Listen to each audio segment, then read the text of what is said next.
Hello everyone, कैसे हैं आप सब। स्वागत है आप सबका एमके क्लासेस में। आज की वीडियो दोस्तों जेकेएसएसबी क्लास 4 जॉब सैलरी पर रहेगी। आप में से कई लोगों को कन्फ्यूज़न होगा कि आखिर सैलरी आपकी जॉब लगने के बाद आपको सैलरी कितनी मिलेगी। ये प्रोबेशन पीरियड आखिर क्या होता है, कितने साल तक ये प्रोबेशन पीरियड है, प्लस क्या आपको प्रोबेशन पीरियड में किसी तरह का अलाउंस मिलेगा और प्रोबेशन पीरियड के बाद आपको कितना अलाउंस मिलेगा, तो आपकी टोटल पे कितनी बन जाएगी प्रोबेशन पीरियड में एंड प्रोबेशन पीरियड के बाद। ये सब चीज़ें हम आज की वीडियो में देखेंगे।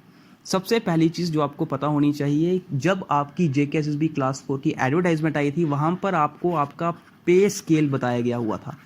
आपको आपका पे स्केल पता होगा, जिसमें आपको 14,800 से स्टार्ट 47,100 तक। ठीक है, अब आखिर ये चीज़ है क्या 14,800 से स्टार्ट। ये 14,800 से लेकर 47,100 तक ये है आपकी बेसिक पे। ठीक है, ध्यान से देखते जाइएगा, ये आपकी बेसिक पे है, जिसमें 14,800 आपकी इनिशियल बेसिक पे है। ठीक है, इनिशियल बेसिक पे यानी कि जब आपकी जॉब लगेगी उस वक्त आपको कितना बेसिक पे मिलेगा। और ये 47,100 जैसे जैसे आप सीनियर होते जाओगे, जैसे जैसे आपको आपकी जॉब के आपका टाइम बीता जाएगा जॉब पर, आप सीनियर होते जाओगे, तो फाइनल आपकी कहाँ तक पहुँच जाएगी, फाइनल आपकी पहुँच जाएगी बेसिक पे 47,100। लेकिन ये है सिर्फ बेसिक पे।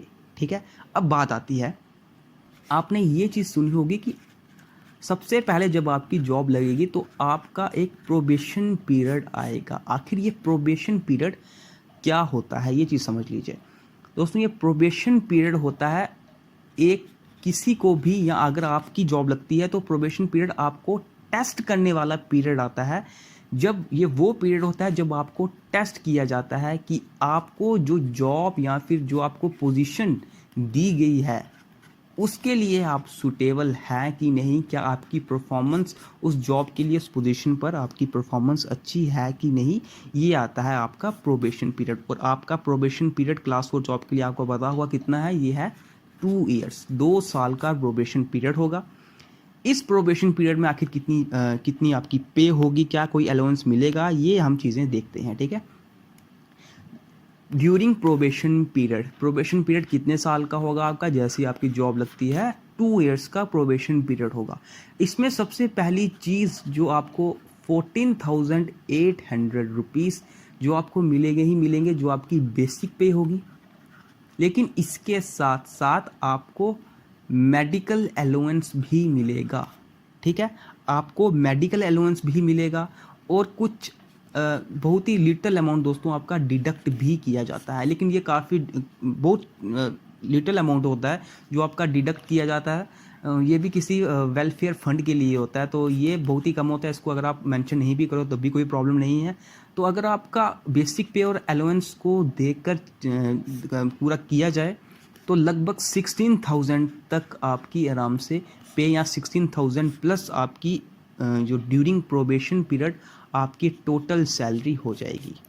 ठीक है, 16,000 प्लस आराम से आपकी टोटल सैलरी बन जाएगी ड्यूरिंग योर प्रोबेशन पीरियड, जिसमें आपको सिर्फ मेडिकल अलाउंस ही आपके प्रोबेशन पीरियड के दौरान मिलता है। ठीक है, उसके साथ बाकी जितने भी अलाउंस होते हैं वो उस वक्त प्रोबेशन पीरियड के अलाउंस नहीं मिलते हैं। लेकिन प्रोबेशन पीरियड में आपको जो मेडिकल अलाउंस वो है वो मिलता है, कुछ लिटल, बहुत ही लिटल डिडक्ट भी किया जाता है।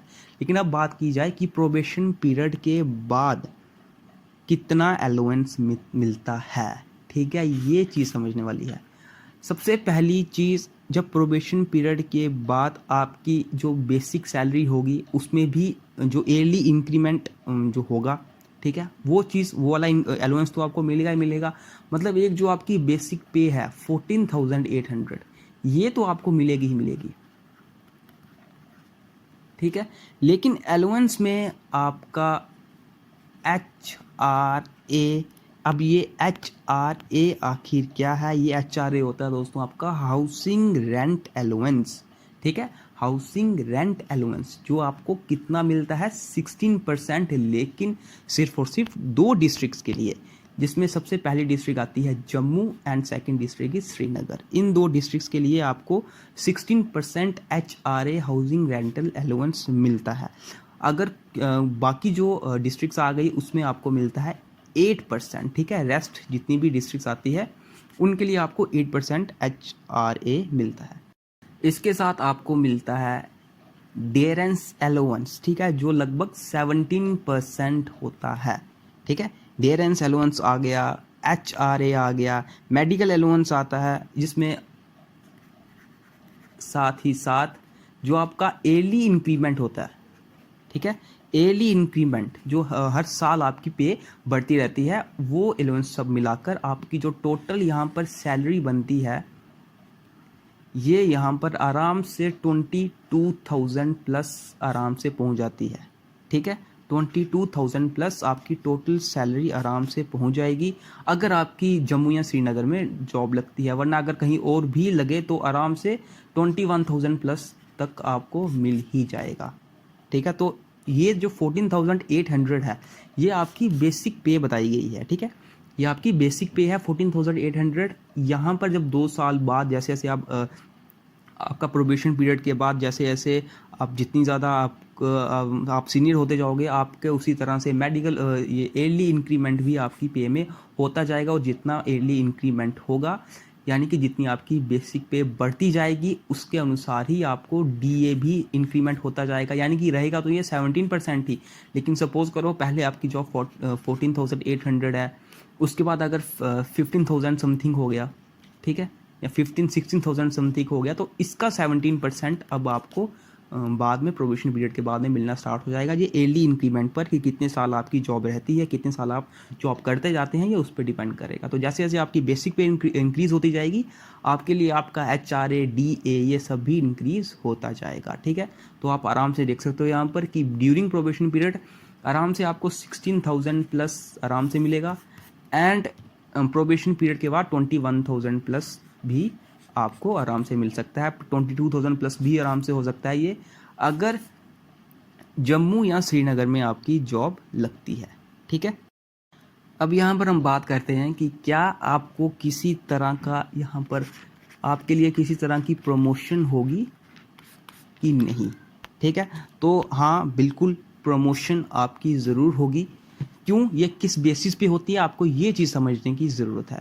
अगर आपको आपका जॉब प्रोफाइल वगैरह देखना है तो इसमें कोई ज़्यादा मुश्किल जॉब प्रोफाइल नहीं है कि इसमें बिल्कुल सिंपल वर्क्स आपके लिए आएंगे। जैसे कि अगर बात की जाए जो फाइल वगैरह होगी उनको अरेंज करना, ठीक है। ऑफिस को अगर ऐसा जहाँ पे आप जिस डिपार्टमेंट में आप काम कर रहे हो उसके ऑफिस को खोलना बंद करना, इस तरह के काम आपको मिल सकते हैं, ठीक है।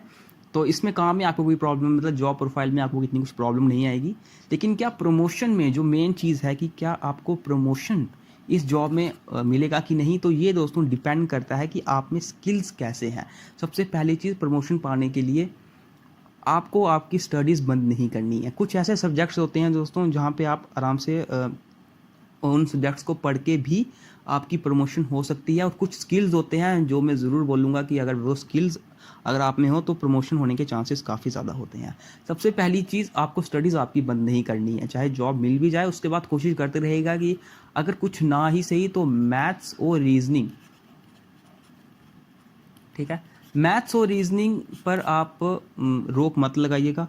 मैथ्स और रीजनिंग थोड़ा थोड़ा करके पढ़ते ही जाइएगा, तो आराम से, मतलब ये तो ऐसे सब्जेक्ट्स हैं जो आपके प्रमोशन में आपको काम आएंगे ही आएंगे, ठीक है। कभी भी अगर आपके डिपार्टमेंट में कोई इंटरनल एग्ज़ाम ही कंडक्ट करवाया जाता है तो उसमें बहुत चांसेस होते हैं कि ज़्यादातर चांसेस ऐसे होते हैं कि मैथ्स, रीजनिंग या फिर कभी कभी इंग्लिश भी आपके उस डिपार्टमेंट के इंटरनल एग्ज़ाम में पूछ ली जाती है। दूसरी स्किल्स की बात की जाए तो टाइपिंग स्पीड काफ़ी ज़्यादा इंपॉर्टेंट रहती है, ठीक है। क्योंकि अगर फ्यूचर में अगर आप देखो तो ज़्यादातर काम आपके पीसी पर यानी कंप्यूटर्स पर ही होंगे, तो आपको आपकी टाइपिंग स्पीड इंक्रीज़ करनी ही पड़ेगी। टाइपिंग एक ऐसी चीज़ है यहाँ पे आपको काम करना ही पड़ेगा। मतलब पीसी तो ये तो नॉर्मल सी बात है कि फ्यूचर में ज़्यादातर काम पीसी पर ही, कंप्यूटर्स पर ही होंगे, ठीक है। और अभी भी बहुत सारे काम कंप्यूटर्स पर ही किए जाते हैं। तो टाइपिंग स्पीड आपको एक ऐसी स्किल है जो आपको खुद अच्छी करनी पड़ेगी। तो अगर आपकी टाइपिंग स्पीड अच्छी है, आप स्टडीज़ में भी अच्छे हो, तो डेफिनेटली यहाँ पे चांस काफ़ी बनता है कि आपको अपॉर्चुनिटी मिलेगी प्रमोशन के लिए भी, ठीक है। तो स्टडीज़ बंद आपकी नहीं होनी चाहिए। तो दोस्तों ये था पूरी आज की वीडियो के लिए कि प्रोबेशन पीरियड क्या होता है, प्रोबेशन पीरियड के दौरान आपको क्या सैलरी मिलेगी, प्रोबेशन पीरियड के आफ्टर क्या सैलरी मिलेगी।